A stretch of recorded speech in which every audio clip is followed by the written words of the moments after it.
What's going on, YouTube? Welcome to another episode of viewer-submitted clone builds.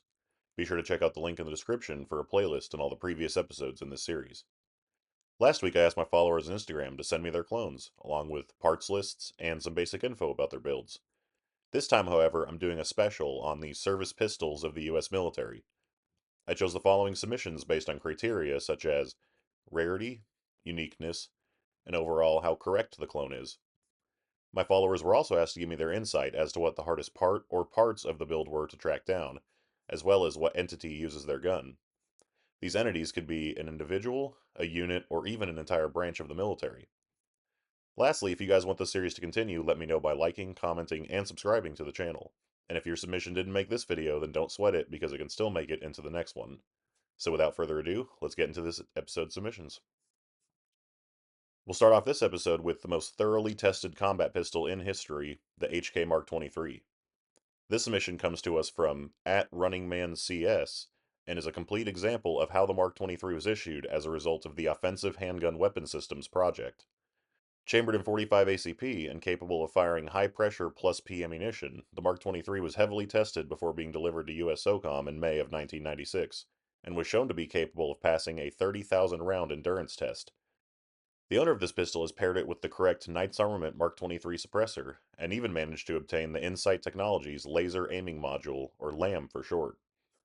As the title Offensive Handgun implies, this pistol was not designed with the intent of simply being a sidearm, but rather as a capable, complete weapons package all in itself, with the only downside being its rather large frame being too large for many shooters' hands.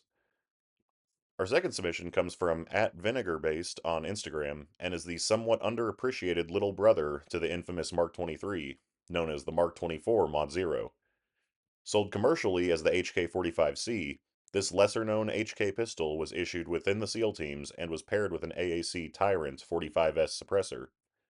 The owner of this pistol, however, has opted for the newer Tyrant 45M suppressor, which still allows him to configure it in the short S size or in a full-length configuration for added sound suppression.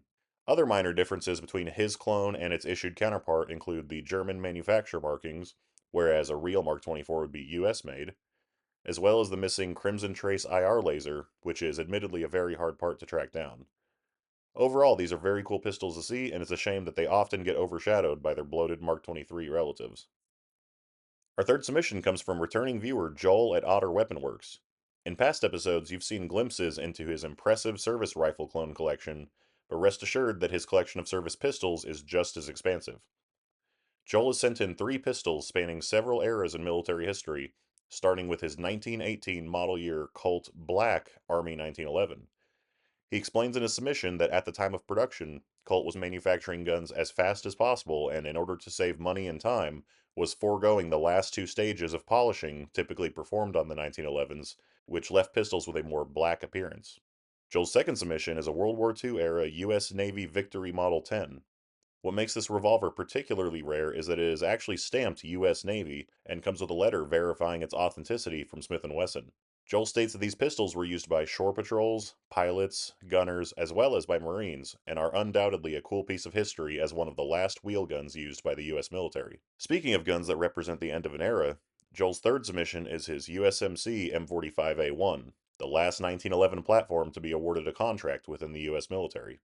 Keeping with the Marine Corps' tradition of refusing to let old equipment designs die, the 1911 was given one last oorah in the form of the M45A1 manufactured by Colt for the Marine Raiders.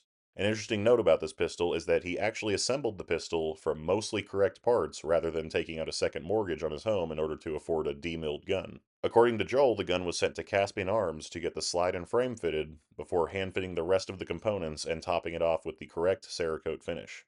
Our fourth submission not only has a cool story attached to it, but is so correct that it actually can't be considered a clone. This Beretta M9 was sent in by viewer Chad S., who states that it originally belonged to his grandfather.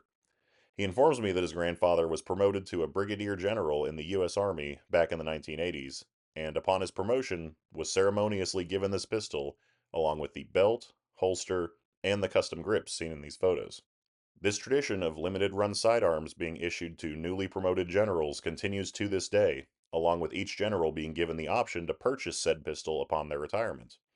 According to the owner, this particular Beretta is one of 50 made for general officers at the time, and is a treasured family heirloom that will hopefully be passed down for generations to come. This next submission comes from the Instagram user listed on screen, and is a clone of the Glock 17 Gen 5 currently being fielded by Army Special Forces, including Delta. The owner states that some components can vary depending on how the end user decides to configure it, but that the base pistol is consistent and features a slide with an MOS-3 optic cut. This rare slide model allows the user to direct mount a Loophole Delta Point Pro without the use of an adapter plate. The owner states that this pistol started as a police trade-in Glock 17, which featured the half-moon cut on the front strap and no front slide serrations, features which would change on later models. He also opted to install a Zevtech magwell, a Dawson precision magazine extension, and a Dawson front sight. Our sixth submission is a service pistol that many of my viewers are probably familiar with, and that is the Mark 27 Mod 2, sent in by Reddit user ThanksOK9474. The Mark 27, or the Glock 19 MOS Gen 4, is widely used within SOCOM and has a number of features that differ it from Glock's commercial offerings, such as maritime spring cups and the factory extended slide release. Like my personal Mark 27 build, this pistol's owner was unable to source the correct USA marked slide and OEM threaded barrel with matching serial numbers. He did, however, manage to track down a threaded barrel with the less common 13.5mm left-handed threads, which is correct for a Mark 27, and according to the owner was the hardest part to source for this build. The pistol is topped off with a Trijicon RMR HRS and a Surefire X300 flashlight, both of which are common in SOCOM's inventory. Our next submission comes from at AK47 Catalog on Instagram and features not one, but two very cool Beretta M9s. We'll start with the pistol on the right side, which is a clone of a standard USGI M9, which started life as a 1998 Beretta Special Edition pistol. The owner states that these are the closest commercial equivalents to the US military's M9, and only differs in their serial number range, unlike modern commercial pistols, which have several differences from their military counterparts. The owner has chosen to add a set of Hogue rubber grips, which was a common modification by end users, and he states this makes it identical to the sidearm that he carried throughout his 20 years of service in the US Army. The only way to get a more correct M9 clone would be to purchase a previously issued pistol via a police department or the aforementioned general officer's pistol. The pistol on the left side is a clone of an M9 upgraded with a Brigadier slide, which the owner states was a modification sometimes done within Army SF companies who took pistolcraft very seriously but opted out of using a 1911 for one reason or another. The beefier Brigadier slide has a longer service life than the standard M9s and has improved sights as well.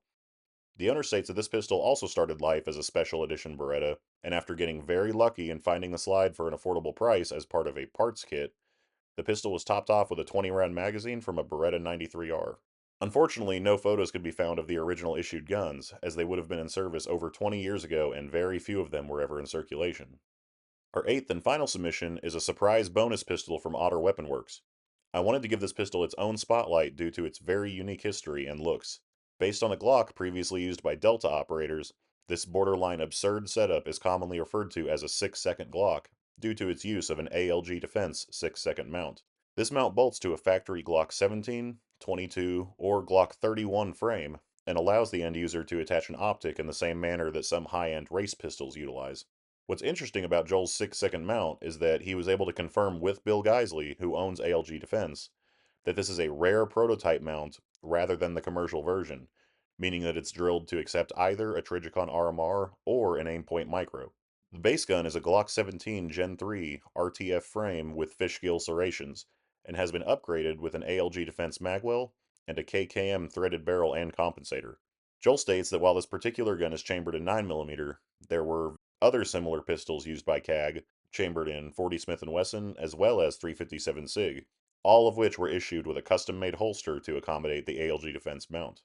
As always, thanks for taking the time to send in your submissions, Joel. After seeing all these cool clone builds, do me a favor and tell me which one was your favorite down in the comments below. Did any of these inspire you to start your next project, or make changes to already existing builds? Let me know if you want to see more of this series, and I will see you guys in the next one. Thanks for watching.